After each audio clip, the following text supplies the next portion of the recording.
Bowing to opposition pressure, the Tamil Nadu government orders a probe into the police firing in Parmakudi by a retired judge. The collector says the situation is under control. Shops have opened both in Ramanathapuram town as well as Parmakudi town. Chief Minister Jayalalitha gets no exemption for personal appearance. The Supreme Court asks Amma to appear in the special court in Bangalore next month. Just what the doctor ordered 224 new ambulances to be added to the 108 emergency service fleet. Tamil Nadu's white revolution in the making. Government to pump in 5 crore rupees for a dairy plant in Ambattur. A child goes missing at Chennai Central every 3 days. The Railway Protection Force turns saviour. And which platform is your train on at the Chennai Central station? With malfunctioning display boards, passengers are clueless. A very good evening. You're watching News Tonight with me, Ashmit. Let's also take a look at what else is making news across the country. The Supreme Court says the Gujarat trial court will have to decide whether Narendra Modi's role needs to be probed in the riots case. God is great, Gujarat Chief Minister Narendra Modi writes on Twitter after the Supreme Court ruling. Ehsan Jafri's widow Zakia says she's disappointed, has no faith in the judiciary. The BJP is happy with the order, says there is no evidence against Narendra Modi. Arguing for bail for Amar Singh, lawyer Ramjit Manani tells the court that the BJP arranged the money for cash forward sting operation. Industrial production growth only 3.3% in July, much slower than last year's 9.9%. Azharuddin's son Ayazuddin continues to be critical in a Hyderabad hospital after his motorcycle accident. And Sehwag, Yuvraj and Zaheer in the ICC ODI Team of the Year. Dhoni is the captain. Well, first up, the high-tension situation in Ramanathapuram appears to have mellowed. The collector assured that the situation has been brought under control. Meanwhile, as the families of the 6 dead perform the last rites, the police forces are taking additional precautions by deploying extra personnel. Now, prohibitory orders are still in force. Meanwhile, in the Assembly, Amma called for a DRO probe did not cut any ice with the opposition. After calls coming in from the left allies and from Pudiya Thamizhagam, Chief Minister revised her position and ordered a probe headed by a retired High Court judge. Now, she also lashed out at the DMK, claiming that the peace committees that lay dormant under the DMK regime could have prevented such untoward incidents. Now, on Sunday, just to recap the events, the arrest of John Pandian, a Dalit leader, had sparked off outrage, leading to a face-off between an angry mob and the police forces. Now, the forces reportedly came under attack. In fact, the Chief Minister had stated that the forces acted only in self-defense. மாண்புமிகு உறுப்பினர்கள் தெரிவித்த கருத்துக்கு மதிப்பளித்து ஓய்வு பெற்ற உயர் நீதிமன்ற நீதிபதி தலைமையில் விசாரணை கமிஷன் அமைக்கப்படும் என்பதை தெரிவித்துக் கொள்கிறேன். Well, with high drama in Ramanathapuram, the district collector Arun Roy spoke to my colleague Sam Daniel and assured that the situation was indeed under control. Maybe now is the collector of Ramanathapuram district. Thank you so much for talking to us. A day after this police firing in which 6 people were killed, how is the situation now at Parmakudi and all across Ramanathapuram district, sir? Though yesterday, following the unfortunate incident, there were isolated instances of violence. By evening yesterday itself, situation has been brought under control. Today morning, no unfortunate incident or incidents of violence has been reported so far. Things are calm. Shops have opened both in Ramanathapuram town as well as Parmakudi town. Life is normal, though out of as a precautionary measure, we have discontinued bus service to especially the village bus services, though long distance buses are running at present. How many people have now been killed in this? At present, 6 persons have been killed, and around 38 persons, including policemen, are taking treatment in various government hospitals, both in this district as well as in Madurai. What actually prompted the police to open fire? Was there under-deployment of police strength? It would not be fair on my part to make any comment on that because a judicial inquiry has been instituted on this issue. So the matter is sub judice. So I wouldn't like to comment on the merits or the demerits of the case.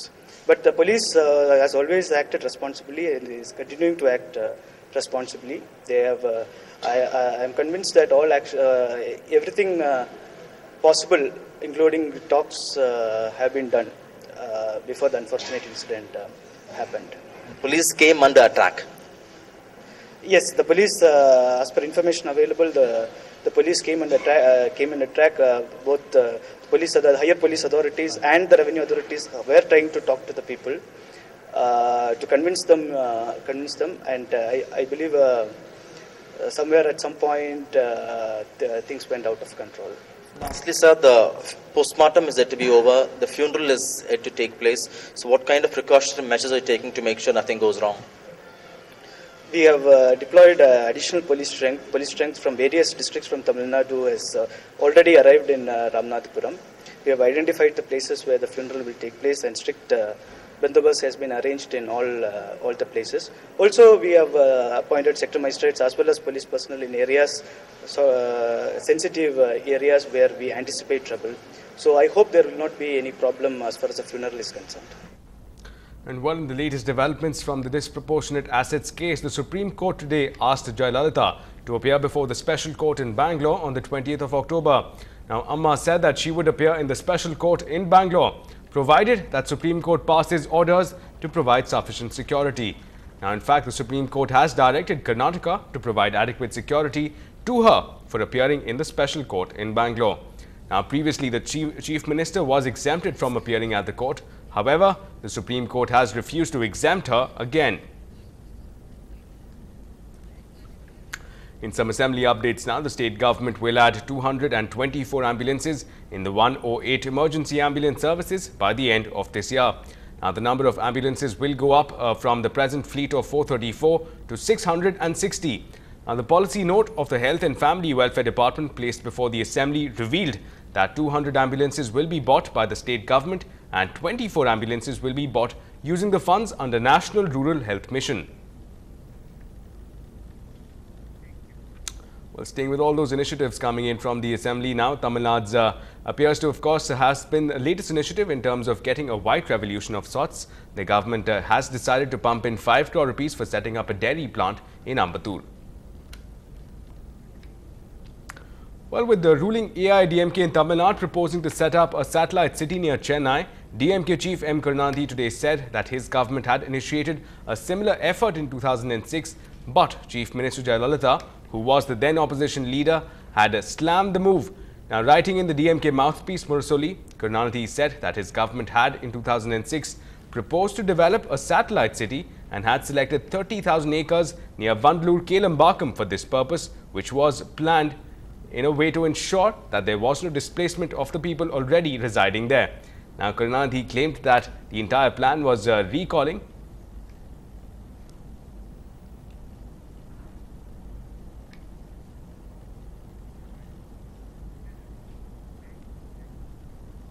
Moving ahead now, after the explosion at the Fukushima nuclear plant in Japan earlier this year, people here in the state are not sitting still about it. Now, in reference to the upcoming Kudamkulam nuclear plant, citing health concerns from the construction of this plant, over 2,000 people have gone on a hunger strike demanding closure to the project. Now, amongst their demands, the protesters are pushing the Assembly to pass a resolution in their support. The nuclear plant has a capacity of 1,000 megawatts reactor, which is nearing its completion. Now, this being designed with the help of Russian technology. However, Department of Atomic Energy insists that the plants are safe. We are embarking on this indefinite hunger strike at Idindakare village, very close to the Kodangalam nuclear power plant, and we demand that the nuclear power plant in Kodangalam be scrapped immediately, closed down immediately, and the Honorable Chief Minister of Tamil Nadu should intervene in this matter and pass a resolution in the Assembly demanding the closure of this plant. This Kodangalam plant is particularly unsafe because the technology here is untested. The Russian government has prepared a report recently, and the report states very clearly that the Russian technology is unsafe and untested. Well, it's what all of us do when we have to take a train. That's battle street traffic, push and shove our way through crowds and maneuver luggage and rush into stations hurriedly, searching for information on platforms where we can board our trains. But what if the display boards do not work? Something passengers say has been the case with the Chennai Central. Lala Jude has this report. You can search for the arrival and departure information all you want, but the digital display boards on platform number 3 and 4 will remain blank as they have been for the last 10 days. Central Station is a very important railway station in one of the India and Asia also.